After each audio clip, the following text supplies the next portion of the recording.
If you leave one crumb on that plate, I'll lock you up in your dad's study. You'll have to iron bills all night. We both laughed out loud. My mom died when I was very young. Olivia raised me. She is my mother, but she didn't want me to call her that. She'd say, "You already have a mother. If you also called me Mom, that would disrespect her memory." The following day, I jumped out of bed when the alarm went off. One of my part-time jobs was dog walking. I had to wake up early for that. Olivia was an amateur painter. She had painted my portrait as a present on my 16th birthday. I looked at the painting on the wall as I did every morning and said, "Good morning, how are you feeling today?" To which I replied, "Perfect, you couldn't feel better than this." I should have felt pretty sad after what my dad said last night, but I felt amazing because I had the best stepmom in the world, which made me feel so lucky. I came back home after walking the dog and I got ready for school. Olivia said, "I wanted to drop you off at school, but there's something wrong with the car's brakes. I'd better pay a visit to the shop." She kissed me and left.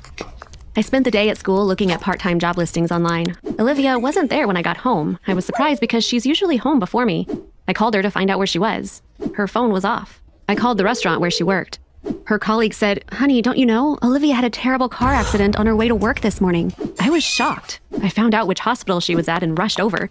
I saw my dad as I was going in. He was leaving the hospital. I asked, "Where are you going, Dad?" He said, "Home. Your stepmother is in intensive care. There's nothing we can do for her here. I've got things to do back home." I replied, "Are you going to leave her like this to go home and iron your bills?" Without saying a word, he looked at me, annoyed, and left. I had to get information about how Olivia was doing. I found her doctor and introduced myself. "We are going to release your stepmother from intensive care tomorrow, but she was stuck in the vehicle during the accident. That's why her legs were badly injured. Unfortunately, she won't be able to walk," he said, looking sad. "That's horrible news. Isn't there anything we can do about it? I'm begging you, please help her," I said, bursting into tears. The doctor shrugged. "The nerves in her legs must be repaired to walk again. I told your father that special surgeons could do this kind of surgery, but he said he couldn't afford such an expensive procedure.